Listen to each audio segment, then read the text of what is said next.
Hi, everybody. So, we're going to talk about body defenses today. So, basically, the immune system. And so, with the immune system, we have two different types of it. And so, um, the one and the main distinction is whether they fight a specific thing or whether they fight anything. And so the way we classify those is into non-specific defense system and specific defense systems. So a non-specific defense system are our first and second lines of defense, and they are there all the time to protect against everything, and they don't have. So it's a same response regardless of the pathogen. So we'll always have that in response to whatever happens, and sometimes a lot of times that's enough. So, for example, if we were to be exposed to a bacteria as a result of a wound, that first and second lines of defense would be effective at dealing with it most of the time. In some circumstances, there's a need for a specific line of defense, and that's an example of the COVID virus right now, or any kind of virus that is new and the body hasn't seen it before. There needs to be a specific response to it. And so the first two lines of defense are the non-specific responses, so to protect against a variety of invaders, and they respond to protect the body from anything that it sees as being a threat. So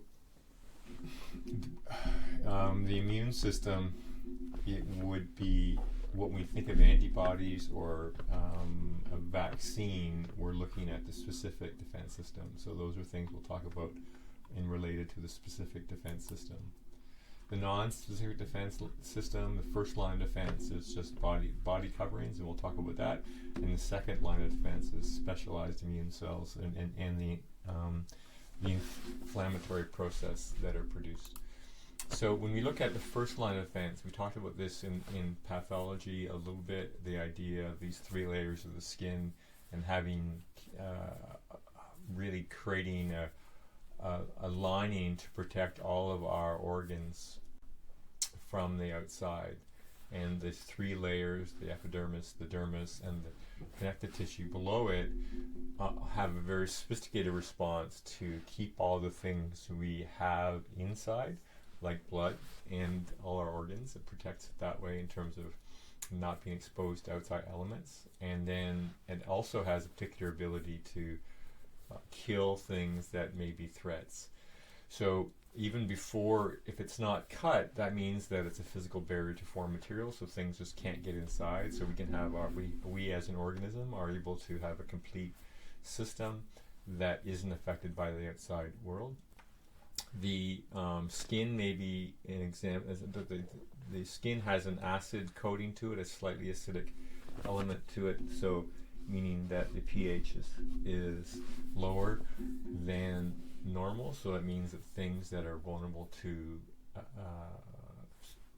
dirt and various things that are vulnerable to acid, bacteria that may be in dirt, would be killed by the acidic quality to our skin. And then things like sebum, which is a kind of secretion that comes from the skin, that say in the armpits, create a smell, but that smell is because it breaks down bacteria, and that sebum is something that is actively trying to neutralize bacteria on our skin. Openings in the body will have secretions that are acidic, so that acidicness will reduce the ability of pathogens getting in the body. Other examples would be the stomach. So the stomach has a high acid content, and that causes, its job is to break down things that are problematic and to kill them, but also make them smaller so that they can be digested into their base things. So it's an example of, because of that, when we take pills, often they have a coating on them or a capsule, and that means that they can make their way into the body without being destroyed by the acid in the stomach. There's also the proteins that digest enzymes that digest proteins to break them down and make them smaller, so that our body can metabolize them. And so then, if proteins are a problem, that process breaks them down. We have saliva and neutralizing fluid that contain cell killing, and that lysosome is a cell killing chemical that kills things that are problematic, and that's normally in saliva and fluids in openings. And also we have a mucus trap. So in your nose, for example, the reason that your nose gets mucus in it and you need to blow it is that its job is to trap microbes in the air, and so it becomes a filter, your first filter, so that air comes in and it it's kind of surrounded by hair, and the hair and the mucus together become a way to trap bacteria or things that may be pathogens that will cause us to get sick.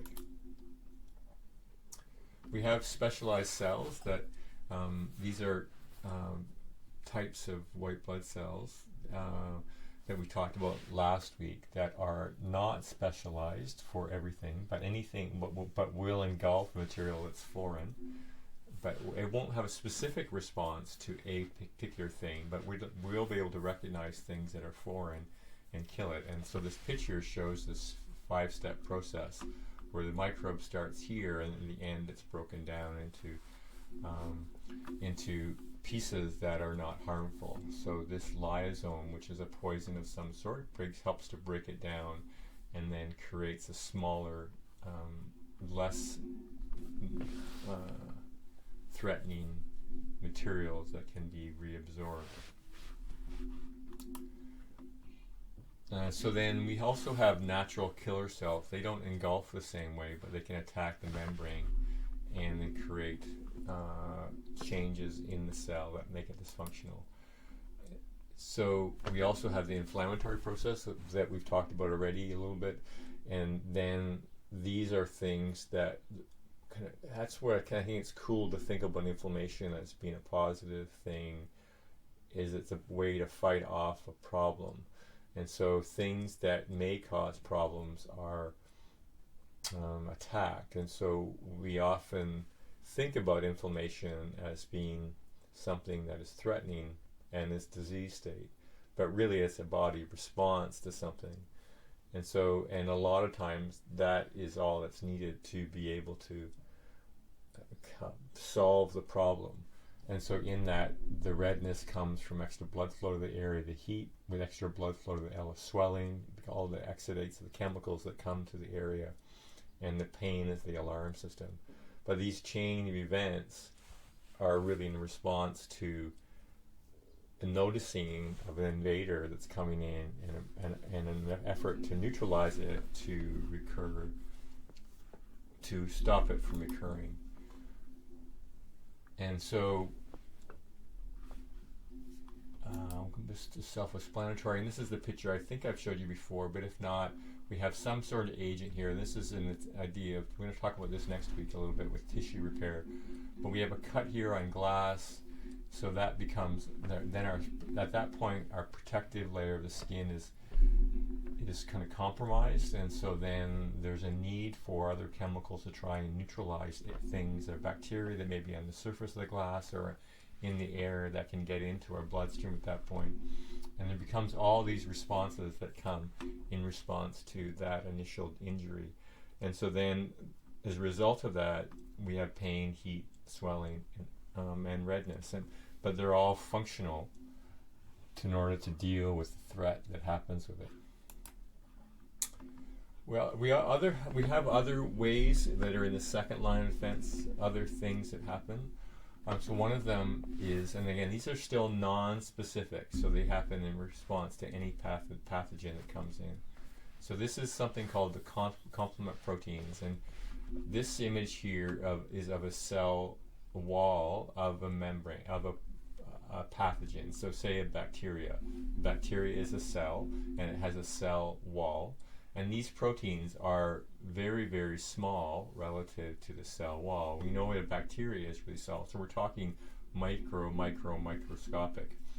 But what happens, these proteins that aren't cells, but they're just pieces of material that are programmed to be able to activate and then go into the cell to create a hole in it. And when they do that, that pore, the opening, means that the cell wall is compromised. And so one of the important things about a cell is that the cell wall keeps everything inside. And so once we have the compromise in a cell wall, then the organism can't function. It's compromised, and so then that process looks like this. And so you have these proteins that go on. It's a simple cell of a bacteria, and then you have these complement proteins that go on the outside, and they put a hole in it.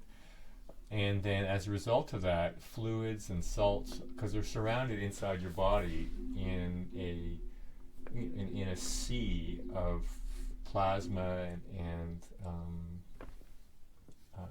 electrolytes. And the way that they survive is that the cell wall protects it from outside things, very similar to how our skin does for us. And so by putting these holes in the area, what happens is that allow fluids to come in, and then it causes the cell to bloat and break up because there is an inability to have a normal cell metabolism within it.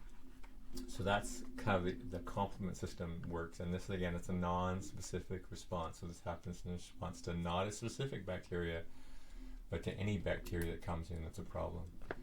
This is another way in which we have a general response to a virus. And so one of the things we're talking about now with COVID is that there is a virus that is attacking our system, and it has a systematic effect. So whenever, and you'll notice that with COVID, a lot of people, majority of people who get it are not dying. And that's because their body fights it off. And you'll even hear circumstances of people who have hardly any symptoms that go on with it. And that means in their circumstance, the virus has come in, but the normal immune system responses have been effective for them to deal with it. And so we talk about people who have a compromised immune system who are more at risk. And so then their normal first and second lines of defense are not strong enough to fight it, and the virus overtakes it and then requires more specific responses. And we'll talk about those in a second. But generally, the idea of these first lines of defense are how the body responds to it. And if we get a little bit sick, even any time we get the flu or a cold, you can feel the symptoms of it. You might not feel great, and it lasts for a period of time. But in that process, your body is fighting that. And another way it fights it is through interferon. So interferon is a particular protein that has a response to the virus that allows it to interfere with virus replicating. So the key thing about a virus that's different from bacteria is a virus has to go inside your cell, and then once it's inside your cell, it creates it. It's able to replicate what it wants as opposed to what you want. And so what interferon does is it sends out signals to other cells to know that there's a virus in there, and then it reduces the ability of the virus to produce and replicate.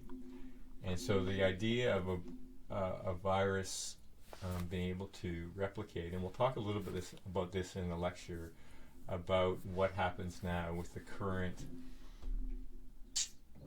COVID vaccine and how it works. And so it has to do with creating, it sends a kind of particular message to the RNA within the cell to create a protein, and once that has happened, there's an ability to recognize that it's foreign. And anyway, so we'll talk more about that later on, but that has to do with a deep process of understanding how a cell works and how a virus works. And so in this circumstance, the key thing about interferon is it just interferes with the normal replication of a virus.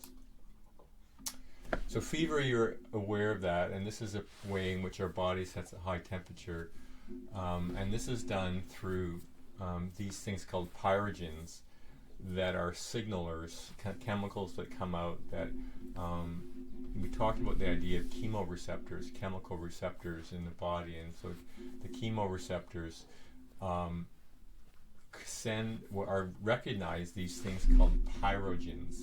Pyro means fire, right? And so they mean these signals come in and activate this chemoreceptor within the part of the brain that regulates heat temperature.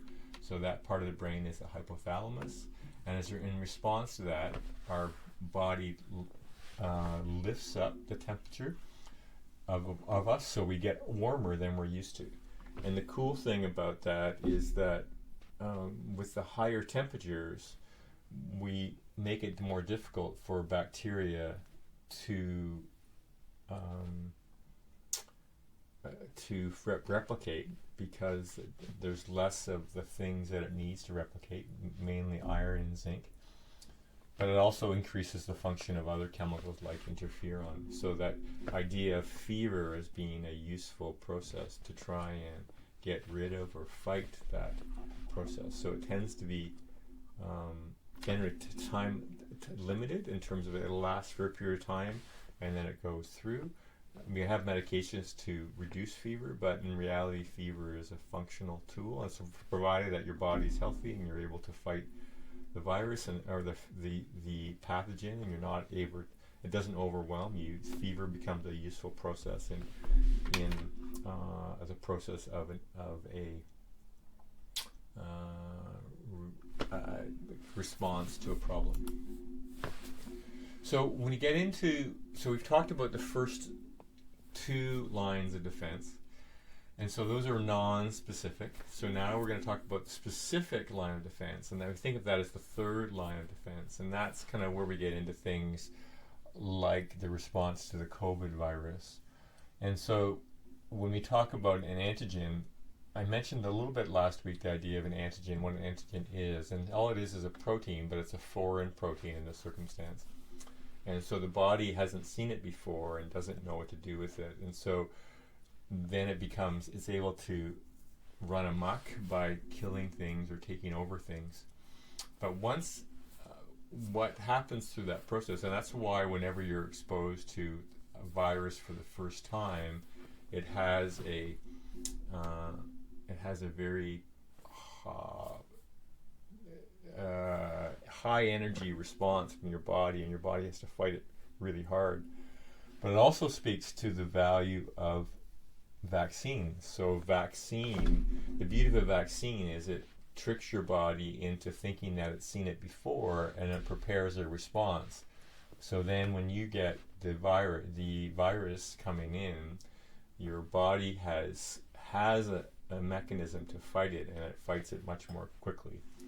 And so this third line of defense is antigen specific, and so it's not restricted to the initial infection site. It's a whole body response, and it has a memory to be able to mount the attack.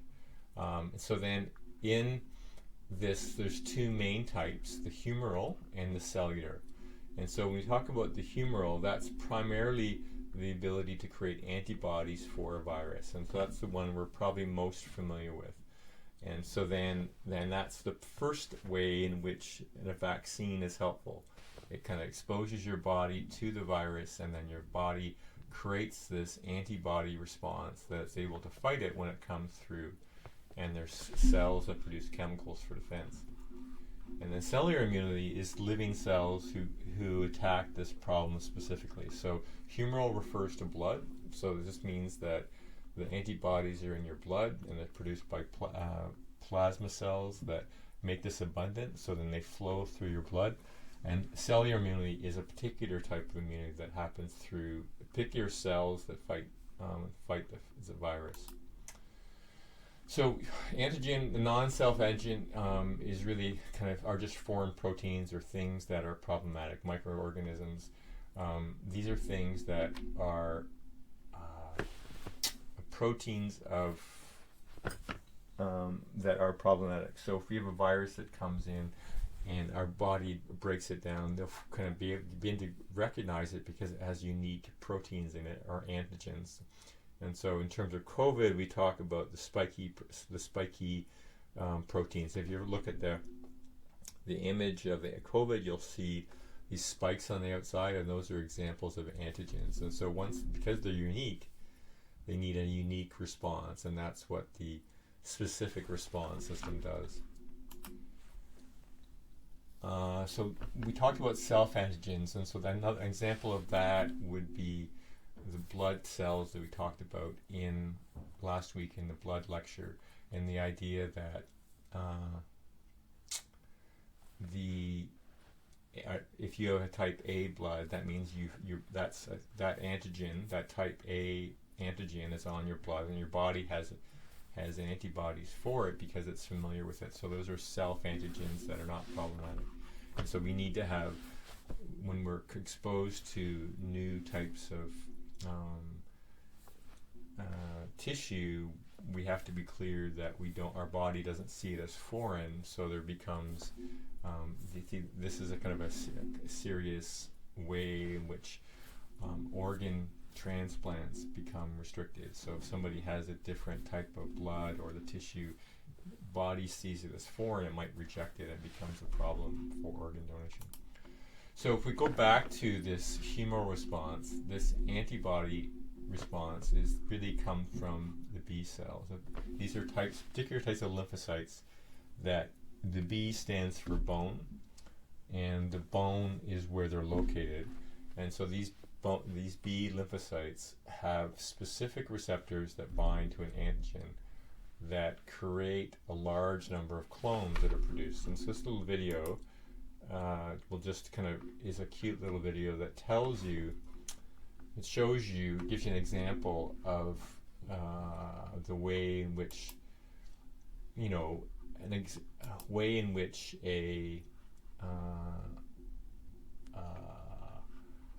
an antigen or a kind of antibody works. So in response to one particular exposure, there's this massive army of antibodies that become available to fight. So that's the work of the immune system, the specific immune system, to be able to find one particular guy, and then as a result of that, create an army that can respond to a virus at any given point. And that's kind of what's working to happen through the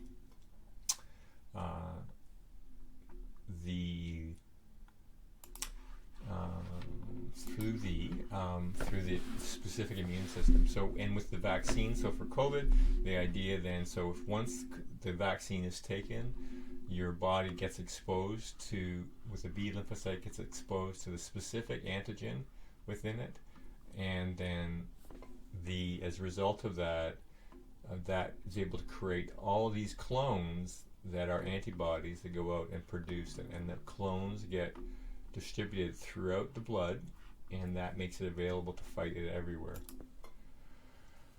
So these B cells that are produced become plasma cells, and they just kind of roll through the body, and then they last for 4 or 5 days. And then some of them will be memory cells, so once they're exposed to it, these memory cells are around, so you don't need as many of them available all the time. But then as soon as they're exposed to it again, all these antibodies can be produced at a moment's notice, and the clones come back out and fight it. So once you have it, you have memories, and that means you can create the army at any point. And so here's our response. We have a primary response. We have an antigen that comes in. We have an antigen binding to a receptor on a B lymphocyte, and then as a result of that, we have lymphoblasts that create form a clone, and then we have these plasma cells that become available, and then we have this memory cell. And so then when this memory cell is exposed again, this can be years later, right? So that's the beauty of having your mumps vaccine, or your shingles vaccine, or your TB vaccine. Any of these things, what it does, it creates these memory cells that are available. So whenever it's exposed again, this becomes your army that gets secreted, that secretes the antibodies that allows you to fight that thing. So the beauty of a vaccine is that you think about the things that are eradicated right now. I mean, there you have polio is almost eradicated as a result of vaccines, or smallpox, or there's a bunch of different viruses that we just don't have a large scale risk to anymore, that are very, very dangerous. But because we've had vaccines, we're able to have this kind of memory cells of these without having to go through the illness. You can have, your body has a memory of these things, and so whenever it comes up, it's ready to send the clone army out. So now we get the other part of the specific defense system. So we previously talked about the humoral response to antibodies going in the blood. And so the cellular response is different in the sense that it's not kind of the antibodies in the blood, but it's specific cells that are white blood cells that are we talked about B cells before, B lymphocytes. These are T lymphocytes, and T stands for thymus. And the T has to do with an antigen presentation as well. And so it becomes the second response, and a much stronger response when the antibody response isn't enough. So these T cells are able to recognize antigens that are presented from other circumstances. And so in the clones, it's able to recognize things and develop a specific response to the antigen that is presented from the T cells, so the B cells that are able to have the antibody response. But when a more specific or stronger response is needed, the T cells are the ones that come in. And so these are often thought of as T helper cells or T killer cells or cytotoxic cells. And so then we have this, again, so the key thing is that we have this initial macrophage that responds to the antigen, but it's in response to being killing it and breaking it down. What's able to happen is there's able to get a unique identity from this protein, this antigen, and from that we're able to create unique cells that can respond to it. And so these T helper cells and T killer cells are both they're lymphocytes that come to create a particular cellular response and attack infected cells directly. And so, but we also have the B cells that create the antibodies in the blood. So, so we have again these two things that are happening within the cell. So lymphocytes, both of these are lymphocytes. The B lymphocytes are the ones that are involved in the humoral response, and the T lymphocytes are available in the particular cells that come through, and that tends to happen from the thymus. And as a result, and also we have macrophages, and so they arise from monocytes and then become widely distributed in organs that are lymphoid or tissue. And just a reminder, remember, if we go back to thinking about the types of white blood cells we have, these lymphocytes are the ones that we're focused on here, and these are types of white blood cells, right? And so then, and the monocytes are involved in creating macrophages. But the primary thing we've talked about today are the lymphocytes that are part of our white blood cells. And so then, you look at COVID right now in this development of vaccine, the vaccine is able to allow us to create an active acquired immunity without having to go through the disease. So it creates this backup cellular response that allows us to fight this as soon as it sees it. Remember that the process of learning about a virus, if you have to go through it to create that immunity to it, it can be life-threatening. So the beauty of a vaccine is it allows your body to have an active acquired immunity to a particular disease without having to go through the disease. So because the vaccine creates an agent that resembles the disease-causing microorganism, that historically has been made from a weakened version of the virus. Right now, there's a different mechanism, and that's the reason they were able to get it through faster. There's there's new science that has allowed us to get vaccines previously have never come to market in less than 4 years. We the kind of science community was able to get this vaccine for COVID out within a year, and that speaks to the new understanding of science that allowed them to create a new way of doing that. We'll talk about that in our Zoom on Monday. And so then this is just a little idea. I'll post this for you to look at. It's really just a conversation about, for those who are question the value of vaccine, this is a little video where a woman talks about her movement from an anti-vaxxer to someone who's pro-vaccine. And a key thing is that generally people who have a good understanding of the science of that, and you're being exposed to that now, tend not to question vaccines, but there can be a fear about what vaccines do based on various conspiracy theory arguments that become difficult to know. So unless you're well founded in the science, it can be one of those things where you think, I don't know, I'm not sure because I don't know. But the neat thing about your exposure to how this works is that you're getting this foundation and understanding how the science of the system works, and then how you how then you can extrapolate an understanding of how this vaccine is helpful. So then, two different types of immunity. So when we talked about vaccine, the active immunity is basically this process in which your body has been exposed to it, and either through you've been exposed to the virus, you have a flu, and so then you're less likely to get the flu again, or you're through a vaccine. That would be, so naturally acquired would be a situation where you were exposed to the illness, and so like maybe chickenpox, and you had exposed to it, and so as a result you're less likely to get it. There's stories about families doing chickenpox parties because they wanted their kids to be exposed to it when they're young in order to get through it, and then they have the immunity to it. And so then, but the alternative to that is what we're going through now with COVID, is this idea of vaccinating, so artificially acquired through a vaccine. When we talk about passive immunity, we're talking about two different types mainly. So when you're a child, our immune system isn't well developed, and so then when a child is breastfeeding from their mother, they're getting antibodies that are passed from the mother through breast milk, and so that creates a naturally acquired immunity that the child hasn't seen before. You can hear stories about entire civilizations being affected by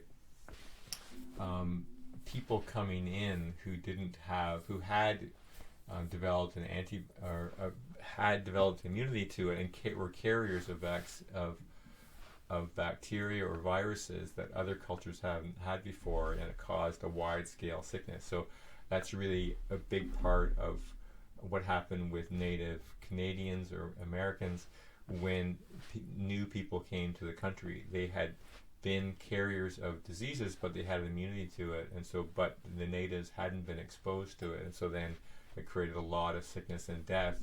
And so that process of being exposed to